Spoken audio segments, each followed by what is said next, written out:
My girlfriend's Prince Charming came back. And now she wants to break up with me. Afraid that I'll cling to her endlessly. She even had her best girlfriends team up to hook me. Saying, he's a lecherous guy. Easy to hook. Cast once and he'll bite immediately. So, the top-tier seductive succubus tried to hook me, and I bit. The beautiful, pure school belle tried to hook me, and I bit. Even Prince Charming himself tried to hook me, and I still bit. In the end, the wealthy heiress broke down first, staring hysterically at my flirty chat logs with her best friend. She shouted, "Over 800 pages in a single month, are you an octopus?" I said you were easy to hook. But not this easy. You bite any hook you see. Chapter 1. I have a histrionic personality, and I even do face-pointing accusations, like, the heavy kind. My motto, I must not let a beautiful woman feel sad. My ideal, I want to give all the beautiful women in the world a home. So, right after transferring into this noble school, I set my eyes on Willow, the rich young lady with a beautiful face, and I began pursuing her fiercely. Although Willow has a sweet appearance, her temper is terribly bad, her mouth is extremely poisonous, and she is very picky. This results in her having top-level looks but very little luck with the opposite sex. Whenever the male students talk about her, they feel it's a pity and say, "Willow looks great," but unfortunately, she has that mouth. On the first day I chased her, I experienced Willow's harshness. I told her I liked her. She didn't even look at me properly. She rolled her eyes and said, "Where did that dog barking come from?" The second time, she told me to pee and look at myself in it. The third time, she told me to go get a head replacement surgery. But my pursuit of beautiful women is devout. Willow made me extra excited. The more setbacks I had, the braver I became. Bringing water, bringing food, bringing flowers, saving seats, doing duty shifts, doing homework. I never missed anything. 24 hours available whenever she called. Just like that, I persisted for 99 days. My classmates went from waiting to laugh at me to feeling admiration. They all thought I was madly in love with Willow. But actually, I just found it very challenging. One day, after I traveled 20 kilometers in heavy rain to bring Willow the cake she liked, she crossed her arms, lifted her chin proudly, and said, "You like me that much? Then I'll reluctantly give you a chance." After we got together, Willow was very hard to serve. If the water was hot, she wouldn't drink it. If it was cold, she wouldn't drink it. If it was warm, she still wouldn't drink it. She wanted roasted chestnuts only when they were the hottest. Her sandwiches had to be cut symmetrically, and she remained sharp-tongued. When I praised her beauty, she said I looked even uglier again. When I praised her outfit, she said I dressed like a beggar. When I praised her intelligence, she said, "It's not like you, with your pig brain." Others asked me how I could tolerate her, but I only smiled without speaking. Willow's mouth was truly poisonous, but also truly sweet. They only saw me being belittled and mocked by Willow. What they didn't know was that I was eating very well. They didn't know that on the rooftop, in empty classrooms, backstage at the auditorium, Willow, with a flushed face, would lift her skirt slightly, revealing her long legs. Her ears red as she said, "This is your reward." They also wouldn't know what kind of scenery it was. When Willow, kissed by me until the corners of her eyes turned red, combined with her earth-shaking beauty, you have to know, a rose with thorns is especially fiery. Chapter 2. Originally, I thought I could live these joyful days for at least a year, but unexpectedly, Willow's Prince Charming appeared, Makoto. Just from hearing the name, I knew he was a Prince Charming. When he appeared on the podium as a transfer student, his features were delicate, his eyes curved when he smiled, his expression gentle, and the girls below the stage screamed non-stop. Even Willow accidentally knocked over her water cup when she saw him. If it were before, I would have already hurried to wipe every one of her fingers dry with tissues, and then conveniently interlock our fingers, but I couldn't do that today, because I was staring, too. Isn't this that crunchy-voiced cross-dressing big shot orange from the internet? There's always only one line in his video bullet comments, "Bro, you forgot again." Willow raised her hand voluntarily to say she wanted Makoto to sit with her. You have to know, no one was ever allowed to sit beside her, not even me. I could only sit in the row behind her. Seeing her like this, my heart skipped a beat. It's over. I haven't eaten enough yet, and it's already ending. How could that be? I spent so much effort. Just the thought of not being able to eat someone that beautiful anymore made me feel unbearably anxious. Just when I was grieving silently in my heart, Makoto walked over to me. He nodded politely and asked, "Classmate, is someone sitting next to you?" "Huh? Who?" "Me." I didn't react, staring in confusion, but he gave me a gentle smile. At such close distance, there was even a faint floral scent coming from him. "Bro, why do you smell so good?" No, what nonsense." I jolted upright and nodded vaguely. Then I saw his smile bloom, and he quickly sat down beside me. Then he stretched out his hand toward me and said, "Then from now on, please take care of me, deskmate." My God, why are his hands so white? Just as I was spacing out, a loud bang suddenly sounded in front of me. Looking up, I found Willow's face already bright red. I instantly sobered up. It's over. Willow is angry. She let out a heavy snort and stormed out of the classroom. I hurried to follow her. Chapter 3. In the small grove, Willow glared at me angrily, cheeks puffed up, and said with dissatisfaction, "Why didn't you refuse him just now? What the hell, both of us are guys. What kind of jealousy is she eating?" But I still skillfully put on my flattering smile and said, "Baby, I'm sorry. I don't know why he wanted to sit with me." After hearing my words, Willow's expression became even worse. She warned me coldly, "Don't you dare have any crooked thoughts about him. I'll be watching you. Recognize your identity. Do you understand?" Although I couldn't understand her logic, I nodded repeatedly. Before I pursued Willow, I already knew she had a Prince Charming. Not just me, everyone in the whole school knew. When Willow was young, she almost got kidnapped, and Makoto saved her. Ever since then, he was carved into her heart. Willow had been looking for him all this time. Who would have thought the world was so small that they would meet again? Seeing me honestly admitting my mistake, Willow's expression finally improved a little. I immediately followed up and took advantage of the moment. I asked, "Since you're not mad anymore, can I get a kiss?" Willow glared at me and said, "Get lost," but the redness at the tips of her ears betrayed her. Such a beauty's angry pout. Still as tsundere as always, I stopped holding back, wrapped an arm around her, and kissed her on the lips. Willow pinched me in annoyance, but rose on her tiptoes to respond to the kiss. 15 minutes later, with a very good mood and slightly swollen lips, I returned to the classroom. Great. Looks like I can still eat for a while longer. Chapter 4. But unexpectedly, Willow still wanted to dump me. In the VIP lounge of the school, Willow sat with her long legs crossed, drinking a hot beverage. Sitting across from her were her two best girlfriends, the extremely beautiful school flower Freya, and the top-level succubus of the school who had seen countless men, Sophia. "I want to break up with George." Willow was the first to speak. Just as I was about to push the door open, I froze when I heard that. Sophia frowned and said, "Are you sure?" Willow let out a cold snort and said, "I've found Makoto, so of course I can't keep entangling myself with George. Besides, we were just playing around from the beginning." Sophia spoke lazily. "George is that kind of simp. It wasn't easy for him to finally win you over. How could he let go so easily?" Willow sighed and said, "That's why I want you two to help me. Go fish for George. Make him take the initiative to break up with me." Sophia was shocked. "What? You want us to seduce your boyfriend?" she said.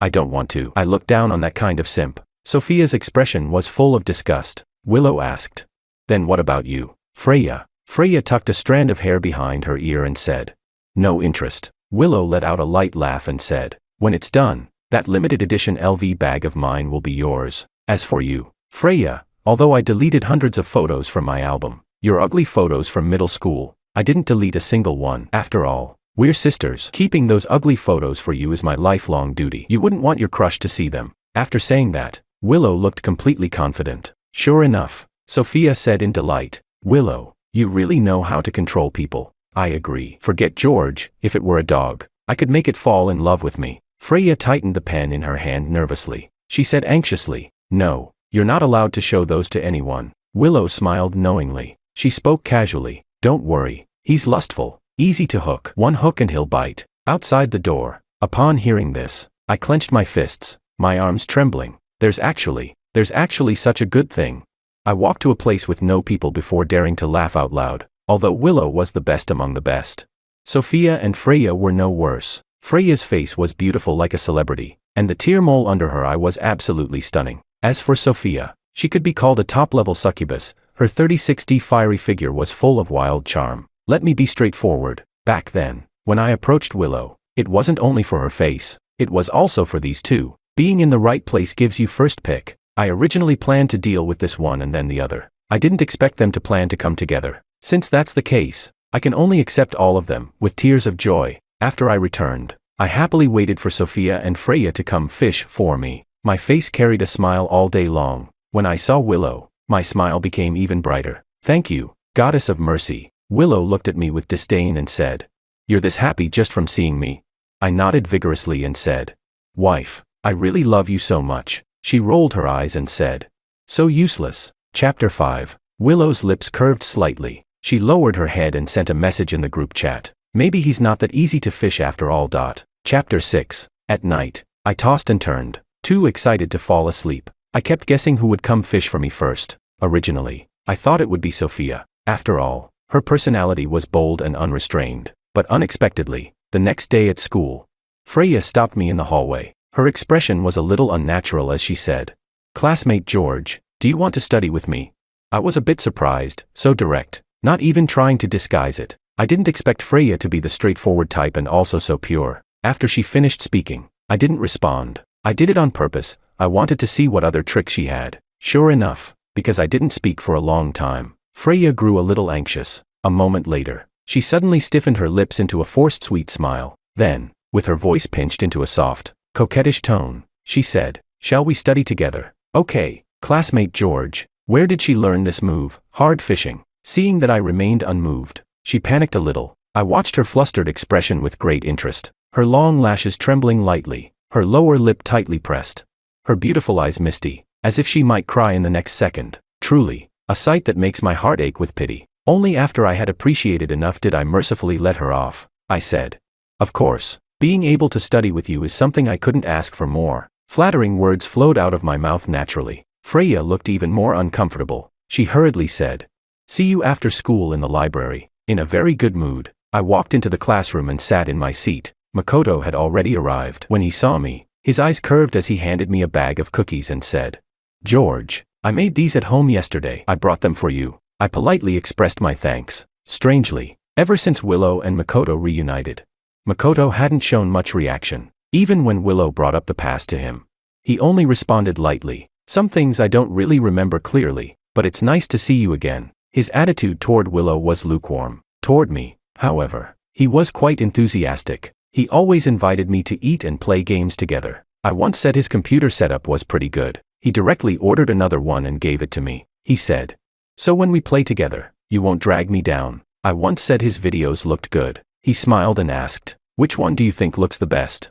I said the one where he cosplayed as the bunny girl maid. On the spot, he joked, "Want to see it? Then come to my place. I'll wear it for you." Good Lord, if I didn't know he had a normal sexual orientation, I would have suspected he was fishing for me. Gotta admit, his technique is impressive. Dangerous. My orientation almost shifted, but I forgot Willow was sitting in front of me. After seeing Makoto give me food, she immediately became displeased and snapped at me. "Are you trying to starve me to death?" I instantly pulled out a sandwich from my bag and said, "Baby, the egg is still 70% cooked. Ketchup filled to the top. No lettuce." Willow gave a small approving nod. Then I turned my head and handed another one to Makoto, saying, "Bro, this one's for you." Makoto accepted it, his eyes bending with a smile. Then he even glanced at Willow and tilted his head slightly at her. From the corner of my eye, I saw that Willow's face had already turned completely dark. I stiffened at once. Crap. If Willow misunderstands that I like men, and thinks I'm trying to steal Makoto, and then refuses to introduce me to her beautiful girlfriends, what would I do? That absolutely cannot happen.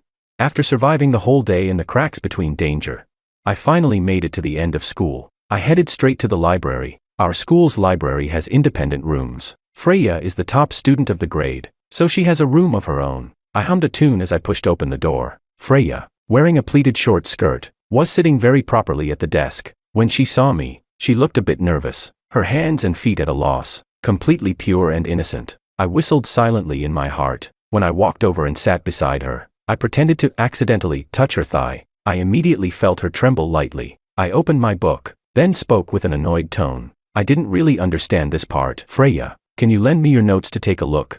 Freya silently handed them over. I smiled at her, and when I took them, I accidentally grabbed her hand. She withdrew instantly like she had been shocked by electricity. Her cheeks flushed red in an instant. I had long heard that Freya was only interested in studying and had zero male presence around her. I didn't quite believe it before, but seeing her now, it really couldn't be truer. Letting a pure, abstinent Hailing Jihua wear a super short skirt to fish for people. What difference is there from forcing a good girl into prostitution?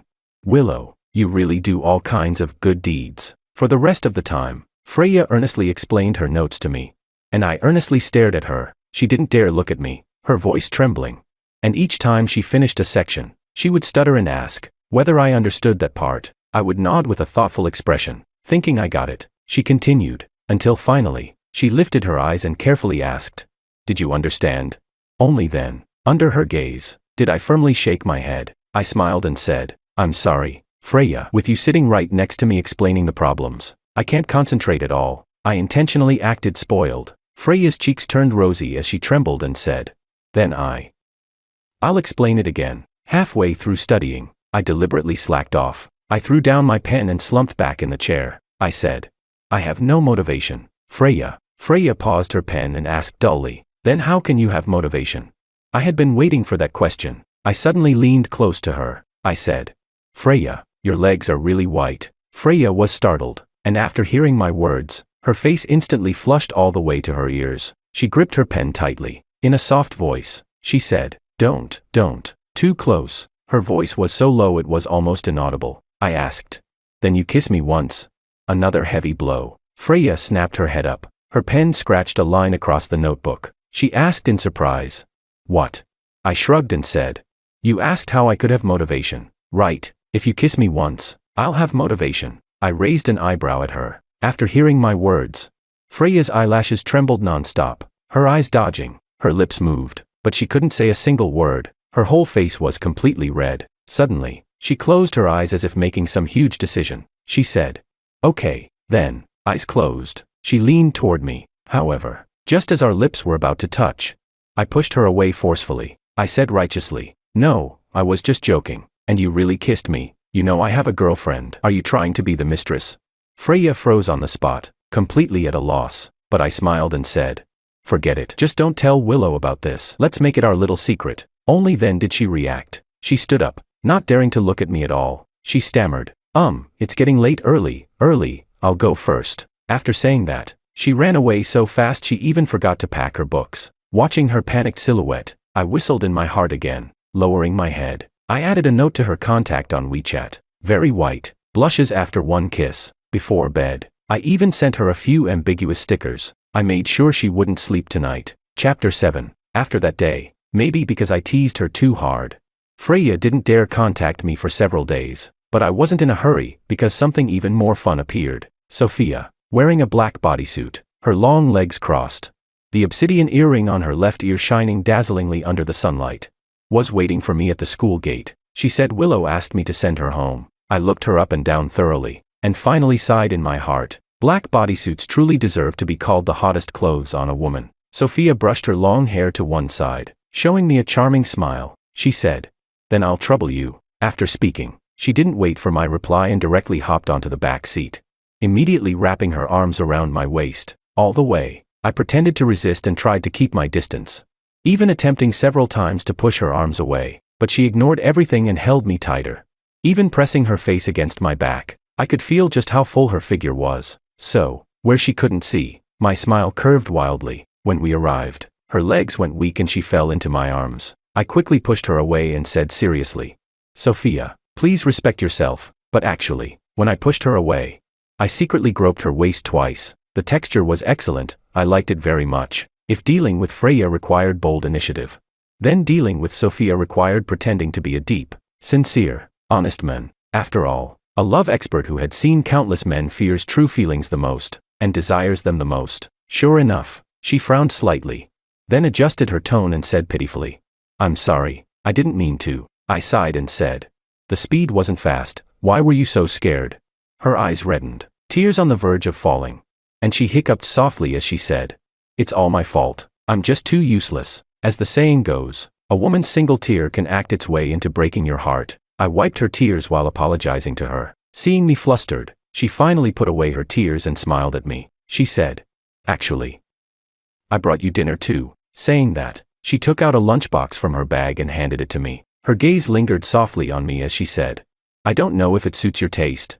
But just as she thought I would definitely be moved, I instead said with great emotion, how could it not suit me, as long as it's something Willow made? I'm touched. This is the first time Willow has cared about me. More destructive than true sincerity is sincerity wrongly given to a scumbag girl. At my words, Sophia froze for a moment. She said she was going home and told me to leave quickly too, then ran off in a hurry. From that day on, she asked me to send her home every day, and prepared dinner for me daily. And every day, I showed her how much I liked Willow, even asking her for advice on how to make Willow happier, until finally, she couldn't help asking why I liked Willow so much. I took the opportunity to smile bashfully, and started making things up. I said my family wasn't well off, that I came from a single-parent household. In order to attend this school, my mom sold our cattle and sheep. Actually, I didn't lie completely, they were sold. I just didn't mention that my family had 2,000 cattle and sheep. I said that when I first arrived here, no one looked up to me. They all disliked me for being a rural person. One day I was very hungry but had no living expenses left. It was Willow who gave me her meal, so I didn't starve. When I said this, my expression was endlessly sincere, but Sophia's expression grew solemn, because she knew the real reason Willow gave me that meal was to humiliate me. Willow thought the food tasted awful. After taking a bite and saying even feeding a dog would be better, she gave it to me. A flash of guilt passed over Sophia's face. She never expected I would like Willow, because of that incident, that day. Under the condemnation of her conscience, she ran away again. Chapter 8. After that, I escalated even further. I intentionally pretended to have a hypoglycemic episode. She asked me what was wrong. I said Willow's birthday was coming up, and I needed to save money to buy her a gift, so I could only afford one meal a day. Sophia looked completely incredulous. She said, "Then all the money you used to chase her and buy her things came from this?" I nodded. I said, "I just wanted to make her happy." After I said that, guilt and sympathy surfaced on Sophia's face. Her expression turned extremely unpleasant, but I acted like I didn't see it and kept asking her whether Willow would like this. I stared at the pricey bracelet on the screen. Sophia couldn't hold it in anymore. She snatched my phone away and snapped, "She doesn't need stuff like this from you. She won't even care. Keep your money for yourself and buy food. You're practically starving." Seeing how worried she looked, I knew I had succeeded. Sophia had started to feel sorry for me. What was that saying again? Right, when a woman starts feeling sorry for a man, he's doomed for life. So how could I not let her properly fall into that doom? I grabbed my phone back and, for the first time, lashed out at her. "Even if you're Willow's friend, you can't talk about her like that. Willow is different."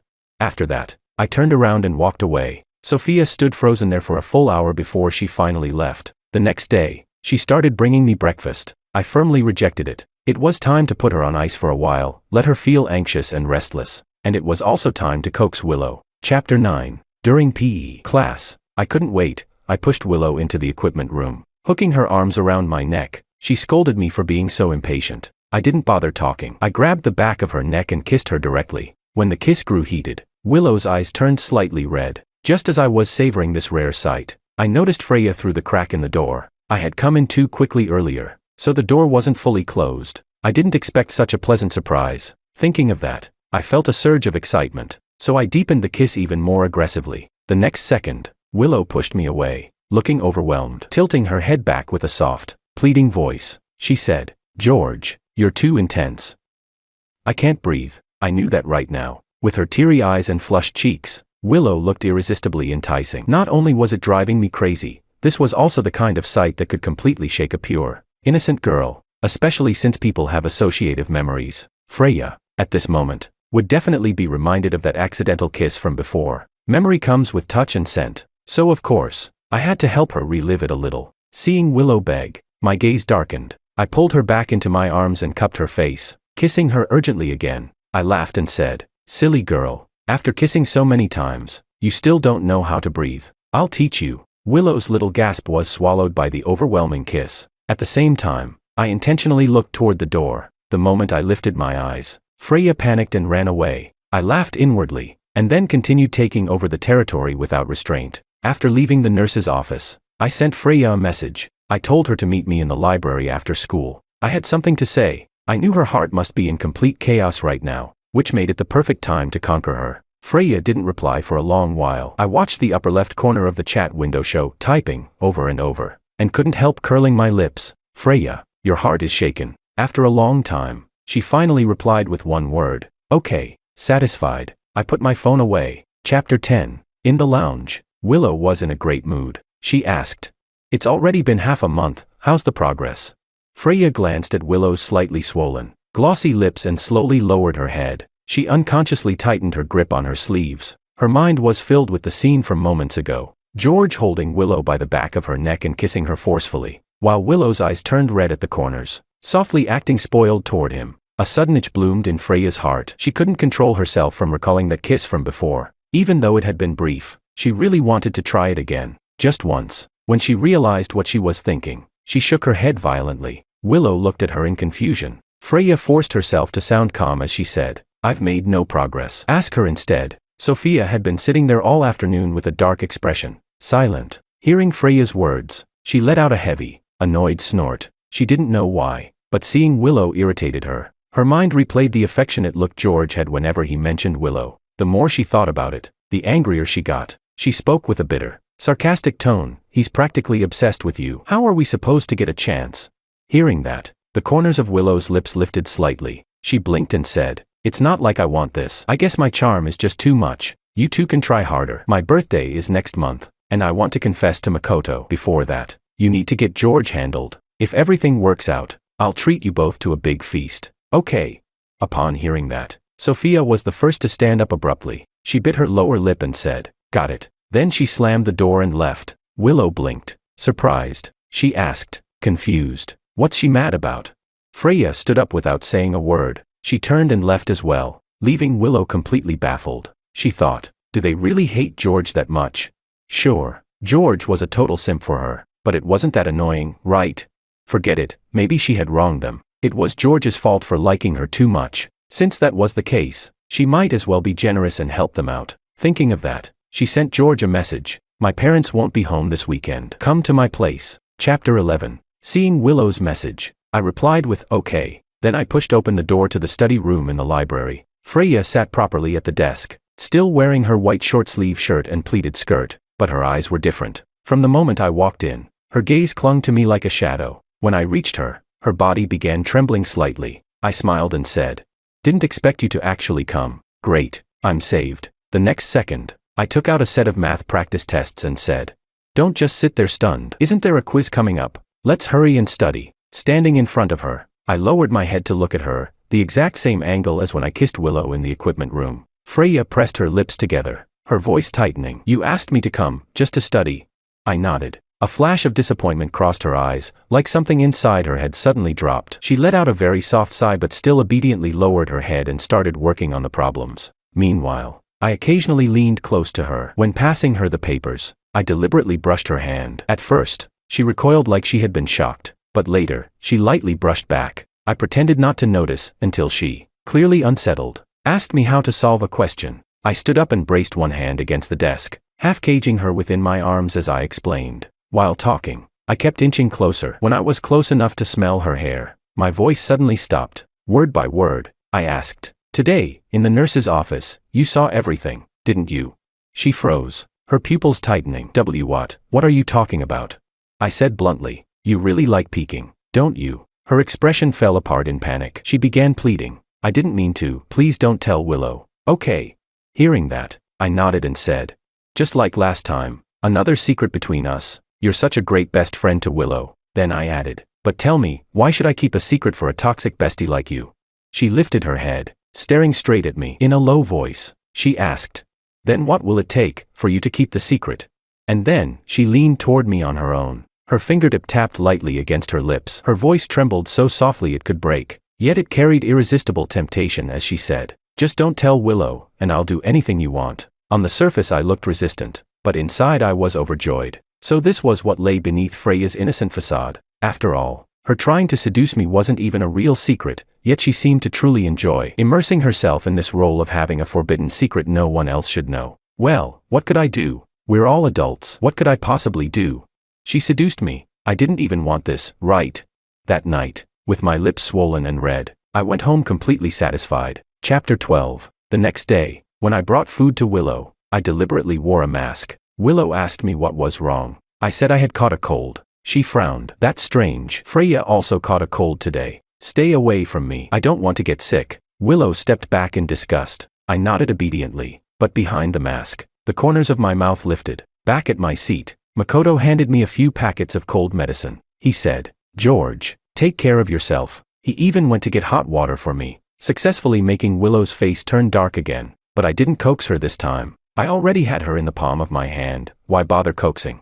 Besides, when Sophia heard I was sick, she waited at the gate after school. She wanted to take me to the hospital. She was worried that I wouldn't get treated because I was saving money to spend on Willow. So she insisted on going with me to get medicine. I said, "No need, I've already taken some." I waved my hand to refuse. But Sophia stubbornly grabbed my sleeve and wouldn't let go. She insisted I must go to the hospital, but if I really went, the truth would come out, so I refused with all my might, even threatening that if she didn't let go, I would stop walking her home from now on. Sophia pouted but had no choice except to listen. Still, she asked me to go home first while she headed back on her own. When we reached my building, I didn't let her leave. Instead, I told her to come upstairs with me. Hearing that, Sophia's eyes lit up, but once she saw the room, her expression changed again. When I first rented this place, the landlord totally scammed me. It was tiny and run down. I had always been too lazy to find a new place. So Sophia misunderstood again. She said, "You actually live here?" I said, "It's fine. Only costs $500 a month." It was actually $3,000. Thinking about it made me curse the landlord in my heart. Sophia didn't say anything. Then, puffing up angrily, she said, "You're sick. You can't stay in a place like this. I'll book you a hotel." The moment I heard that, I rejected it immediately. A hotel? No way. To win over a rich girl like Sophia, you have to create memorable moments. The more pitiful, the better. So I collapsed dramatically onto the bed and pretended to faint. Sophia poured water and brought it to my lips. I pulled down my mask slightly and drank a few sips. She noticed my lips and asked suspiciously why they were so red and swollen. Without blinking, without changing expression, I lied and said it was because of the cold and internal heat. Sophia believed it completely. Her eyes filled with even more worry. I pretended to lie down to sleep. When she was about to leave, I grabbed her. I said, "Mom, stay with me, okay?" At that moment, I almost burst into laughter. I could feel Sophia freeze, but the next second, she softly hummed in response, lifted the blanket, and carefully lay down beside me. I naturally pulled her into my arms and let my hands wander over her. With my eyes closed, I couldn't help marveling inwardly. Eating this well, am I going to get smitten by karma someday?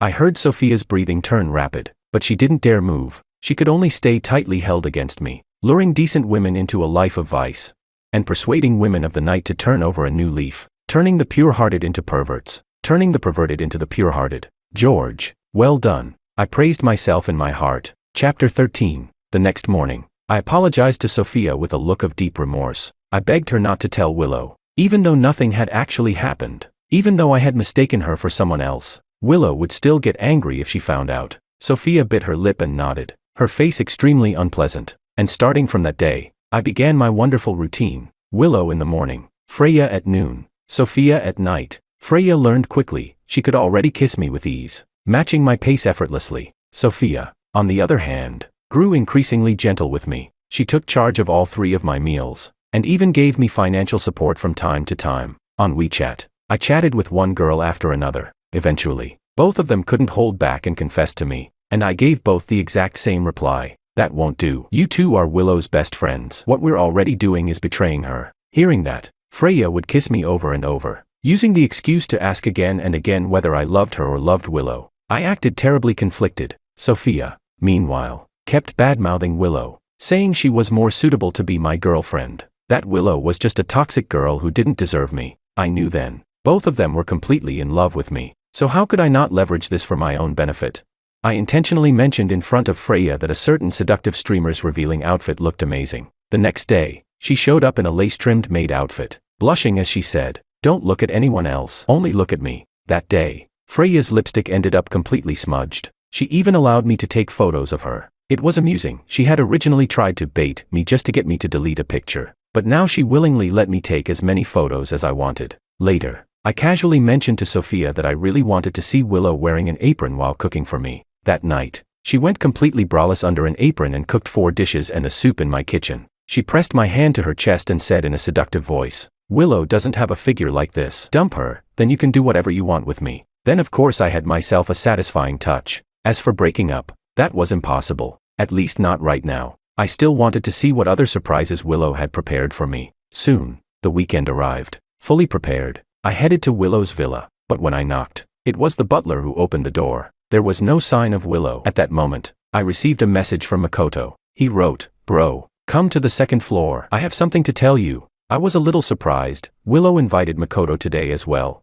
Filled with confusion, I went upstairs. The moment I saw Makoto, I opened my mouth to speak, but he raised his hand, signaling me to stay silent, and gestured for me to come closer. I tiptoed toward him. His expression was serious as he motioned for me to look through the crack in the door. I didn't understand, until the voices inside drifted out. It was Willow. She said, "What is wrong with you two? Why hasn't he taken the bait yet?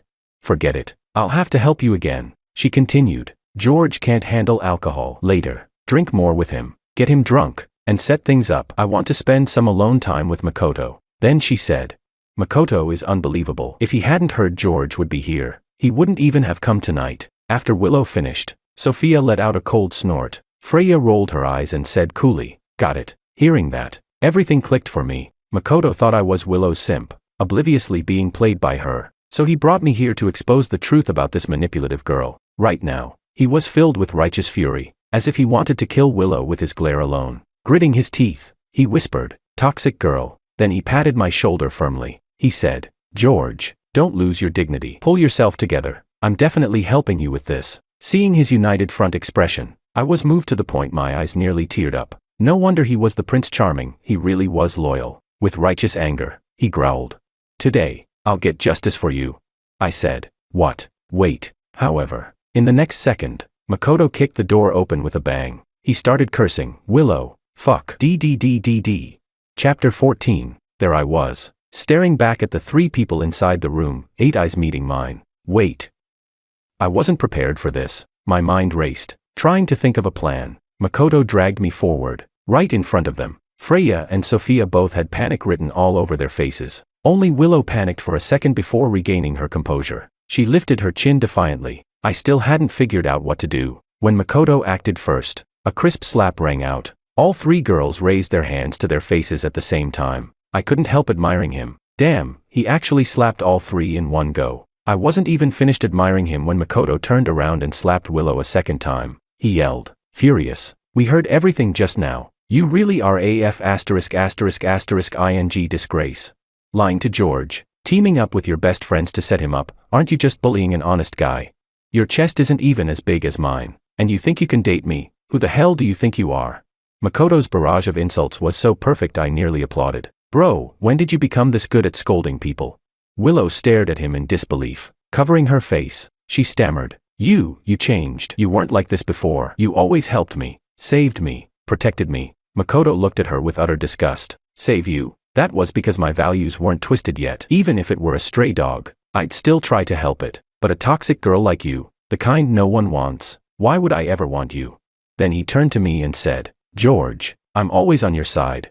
Finally, my cue. I pinched my thigh hard, and instantly my eyes reddened, tears falling. My hands trembled as I pointed at them one by one. Through clenched teeth, I said, you, all of you. Freya and Sophia wore faces full of guilt and grievance. George, listen to me, let me explain.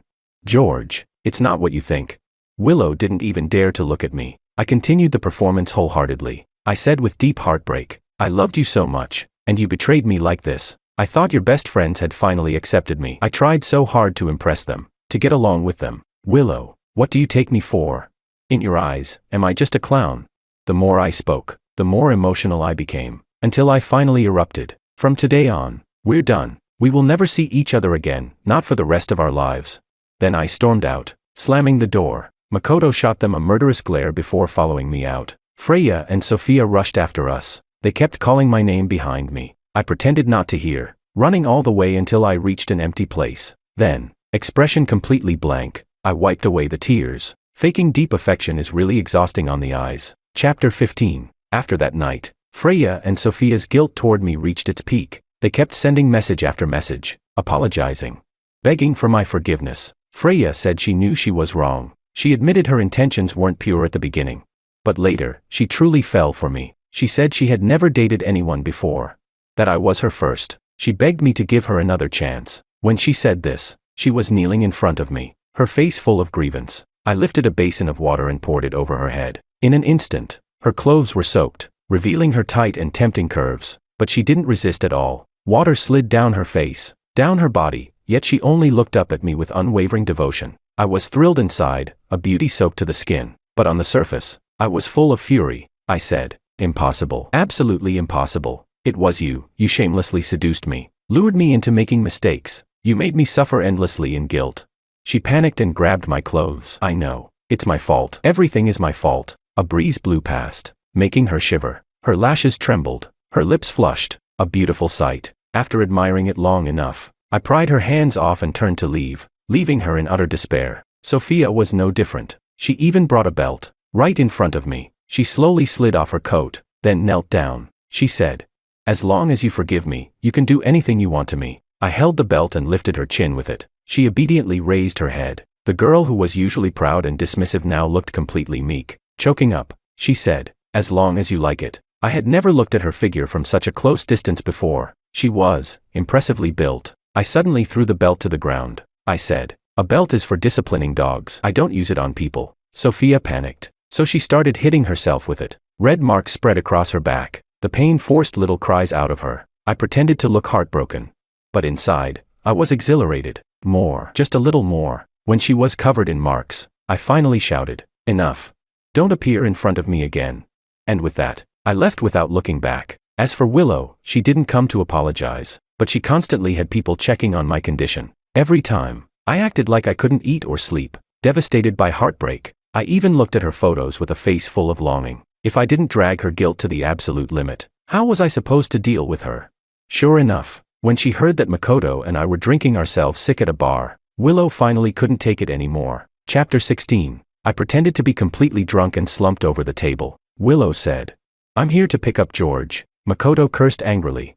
"What the hell are you? Get lost, you cheating manipulative slut." It was obvious that Willow hadn't been doing well these days. She looked much more haggard, and her eyes were red. It was even affecting her beauty. Willow let out a cold snort and said, "What does it have to do with you?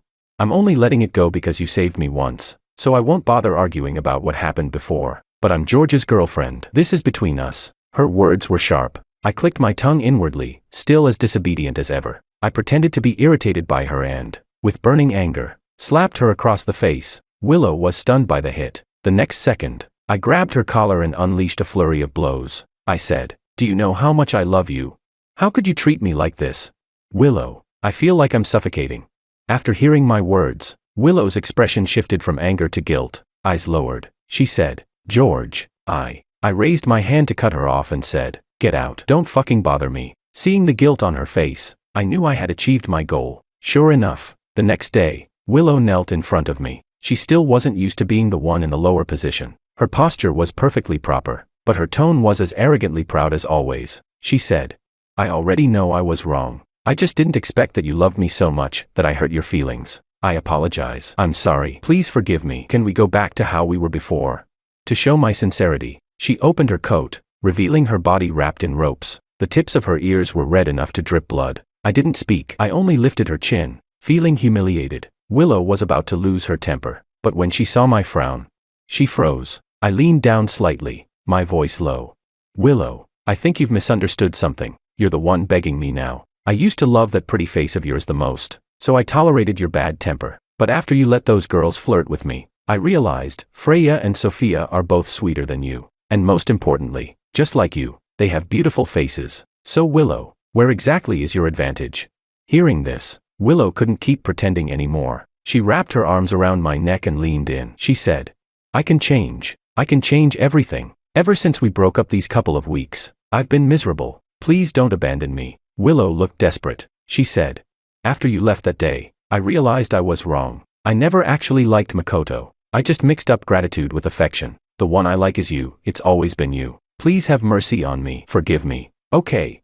Willow began kissing me. Her eyes filled with pleading. Seeing her like this, a part of me felt satisfied, but another part felt bored. She was far too easy to win back. With that thought, I shoved her to the ground. I stood up and delivered my cold verdict. "I won't pity you, and I sure as hell won't forgive you." Willow collapsed onto the floor in pain. Chapter 17. Starting from that day, the three women began circling around me all day long. They competed to bring me water and meals. They even sent me seductive photos from time to time. While I enjoyed the visual feast, I also verbally humiliated them. Yet they relished it. Honestly, I should thank Willow. She opened my eyes completely. She made me realize that manipulative girls like them should be treated exactly this way. Watching them panic every day, scrambling for ways to please me, was simply exhilarating. Until my birthday. With flawless makeup, the three of them ran into each other in my house. Seeing Freya's black lace cutout lingerie and Sophia's transparent apron, Willow practically jumped in anger. She protested. "What are you two doing here? I never told you to keep trying to seduce him. And what the hell are you wearing? What decent woman dresses like that?"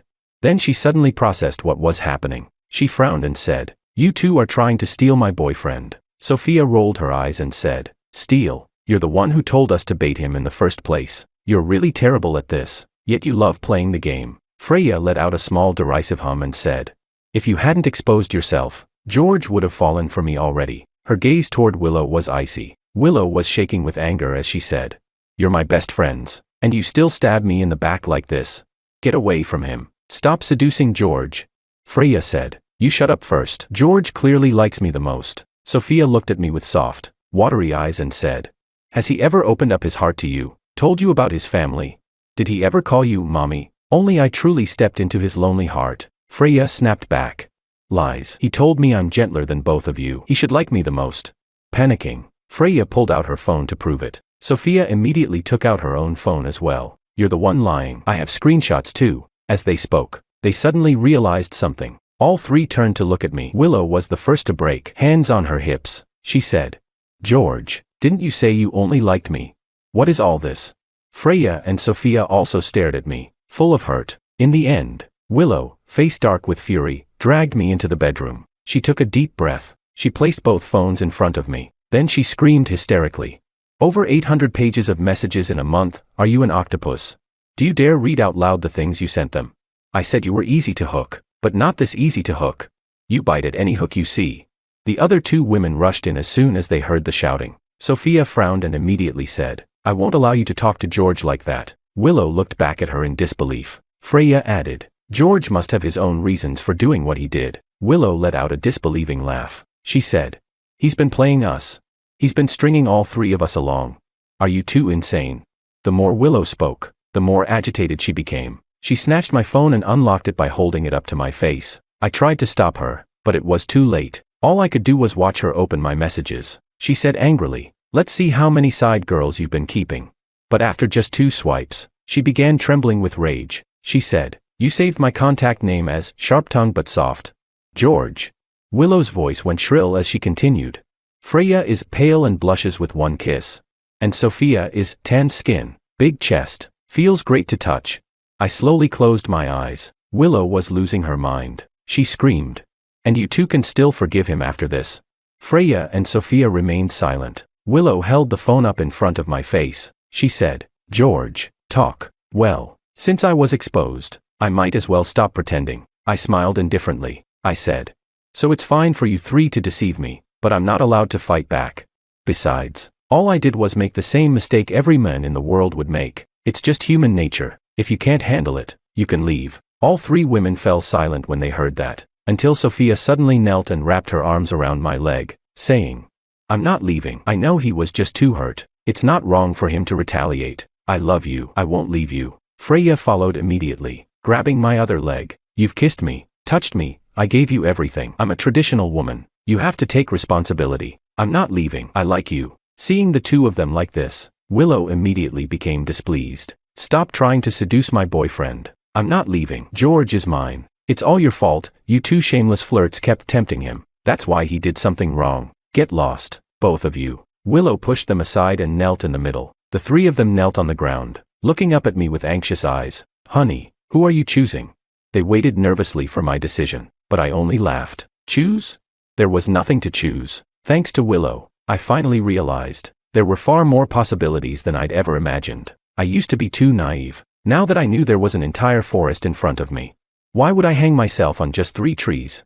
I pulled my hand back, stood up, and straightened my clothes. Then I tossed out a light, effortless sentence. Let's see how you all perform. After saying that, I left without the slightest hesitation. Recently, I added a new pretty girl on WeChat. We had arranged to have dinner today, and she was going to tell me about her family background. As someone as honest and kind-hearted as I am, how could I possibly let her cry alone with no one to comfort her? With that thought, I didn't look back even once. Behind me came anxious shouts. Whoever it was, it simply didn't matter anymore.